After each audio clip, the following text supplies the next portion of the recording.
Hi, you're watching Yoga with AJ, and today we're going to do a seated forward bend called Janu Shirshasana or head to knee pose. A few precautions. If you've had a knee injury, practice very carefully. I'll be showing you a few modifications and you need to be careful as you do that. If you have a medical condition like asthma, only practice under guided supervision. And if you're suffering from diarrhea, avoid this pose as it will only make you more uncomfortable. So let's connect to ourselves and get started with Janu Shirshasana.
So we'll start by warming up your hips and your legs.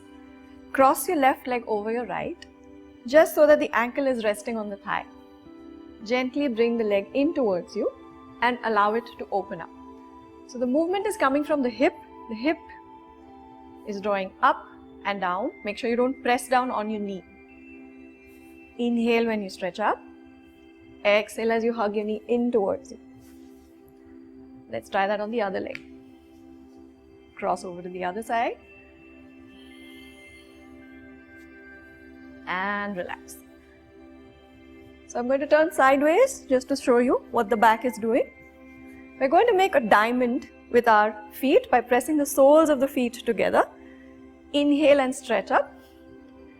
Gently lift your neck, look up. Lift the chest. As you exhale, curve your back. Draw the chin in. Inhale and stretch up. Exhale and curve your back. Nice relaxed breaths, don't be in a hurry. And come back to the center. So we're going to pull the feet in gently, trying to keep the soles of the feet together. And this will give you an idea about the openness in your hip joint, which is something you'll need for Janu Shirshasana. So you may have your knees all the way up here or higher, or you may be very open with the knees going down towards the floor. And that again comes from the hip.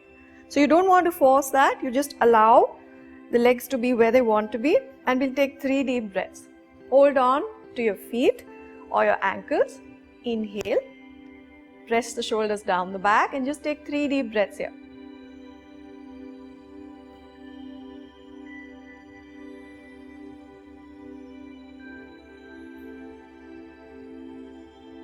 And relax. Stretch the legs out, give them a little shake. If you have a knee injury, avoid bringing the feet all the way in. Avoid flexing or bending the knee completely. Just go with how comfortable you feel with your leg.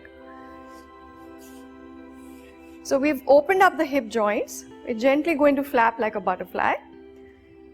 maybe 4 or 5 times, just in a comfortable place. You can also be closer. Remember, if you have a knee injury, don't pull the feet all the way in. And stretch forward. And we'll come to Dandasana just to check how your hips and your back and your hamstrings are feeling. So these three are very closely related. If your hips and lower back are tight, then you might find yourself in a rounded back position here. So we're going to come to Dandasana or staff pose. If you find that your lower back rounds, take a folded blanket, or you can also roll up your mat and sit up on it. That will give you some height. Make sure that the folded blanket is under your sitting bones, under your hip bones, not under your hamstrings, not under the back of your thigh. And this lifted position will help you to straighten up. If you're on the floor, or even if you're on the blanket, straighten up your back as much as you can. Draw the navel in gently towards the spine. Press the shoulders down and press the backs of the thighs gently down towards the mat.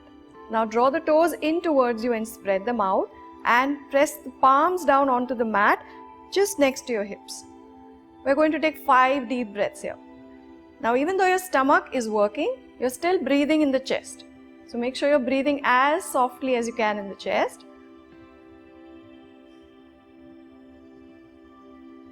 And relax. So if you did this with me, you would have felt the thighs, the stomach, maybe even the back working, and the backs of your knees stretching out a little bit.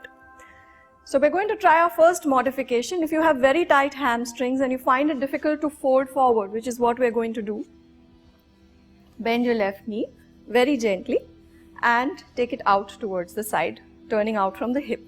Now if you can draw the foot all the way into the root of the thigh and take the leg out to about 90 degrees. If this doesn't happen, you feel uncomfortable in your knee or your back, you can take the foot further down the leg. There may be a tendency at this point for the other leg to rise up. So gently press down the back of the thigh and make sure that you draw the toes in towards you on your right leg. So if you have very tight hamstrings and you find your knee bends a lot and it's difficult for you to fold forward, you can use any belt or a towel, something that gives resistance against the pads of the feet right under the toes. I'm using a TheraBand. You can use a yoga belt or even a belt that you wear at home. So this one has a little bit of stretch. It is elastic. I may pull a little harder than you would on a belt. So hold on to your belt. Make sure that you're extending your back, which means you're drawing up instead of curving already. Inhale, stretch up. As you exhale, allow your elbows to bend softly and lean gently forward. Think of going forward rather than down. This is the head to knee pose, but we want to go into it softly without straining the lower back. So extend, inhale. Exhale, relax the shoulders and the neck, relax the elbows and stretch forward. Let's stay here for 5 deep breaths.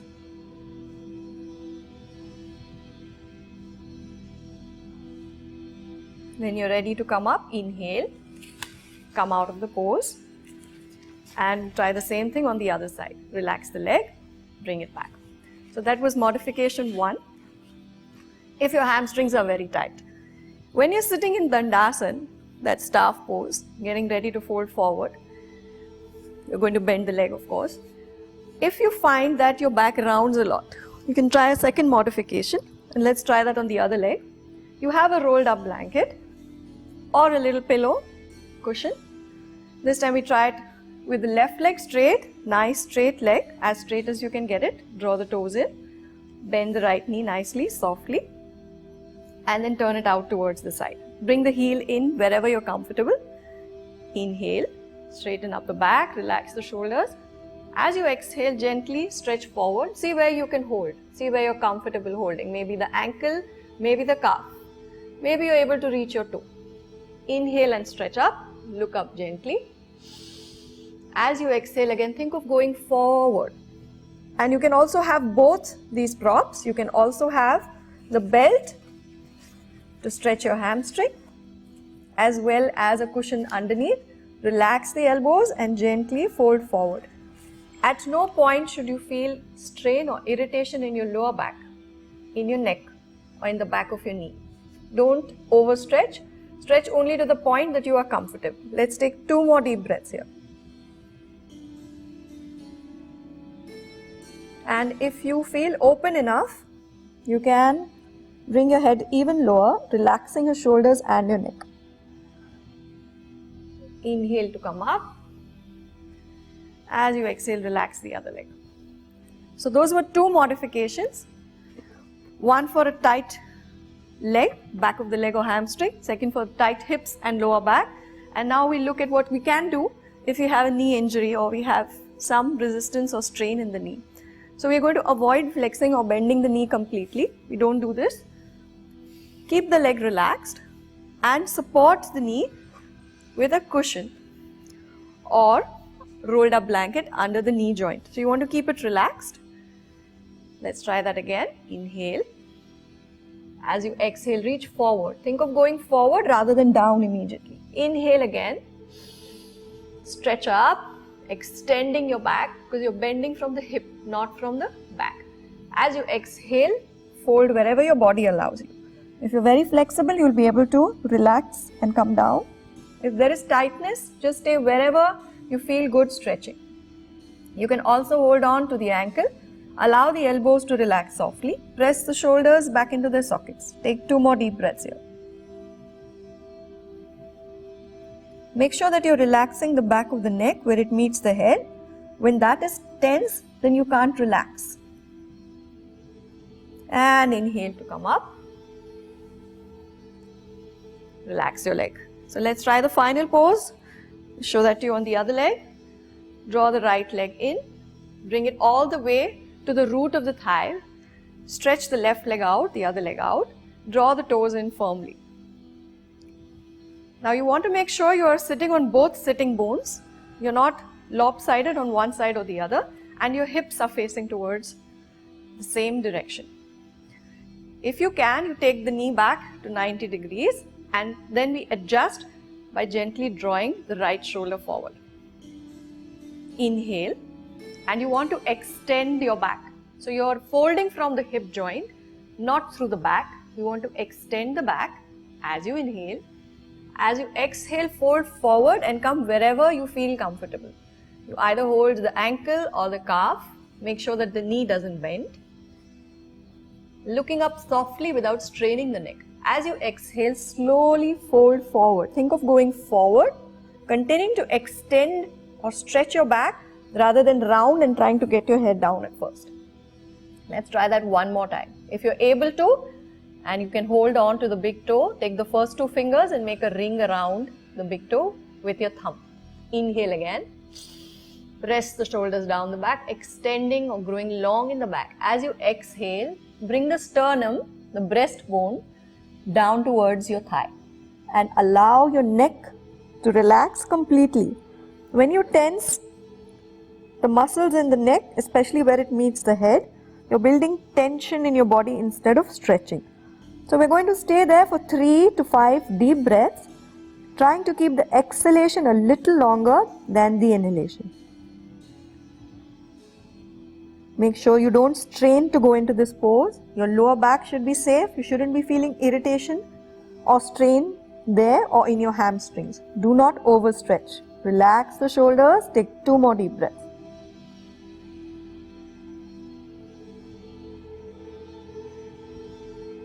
Keep the elbows soft, shoulders relaxed. Inhale to come up again. Coming up all the way and relaxing both the legs. If you felt a deep stretch, give it a little shake. Relax. Cross the knees. Inhale to stretch up, extending your back, doing the opposite. You can bring your hands behind you. Interlock the fingers if you like. As you exhale, round and relax. So that was the Janu Shirshasana. It's a wonderful pose to allow the hips to open, the lower back and the hamstrings to stretch. But for some of us, these joints and muscles open up very slowly. So it's always good to go slow, listen to your body without any aggression or explosive pulling in this pose, because it can lead to further tension in your muscles or even to injury. The pose offers wonderful benefits for women. It can help relieve the symptoms of menopause and also offer some relief during the menstrual cycle. Because it's stimulating all the organs inside the stomach space, it also helps digestion. It helps calm down the mind and helps to relieve anxiety. It can also be therapeutic for high blood pressure, but remember, if you have a medical condition like that, always practice under guided supervision. So that was Janu Shirshasana for you, head to knee pose. If you enjoyed the video, remember to share and stay connected to yourself.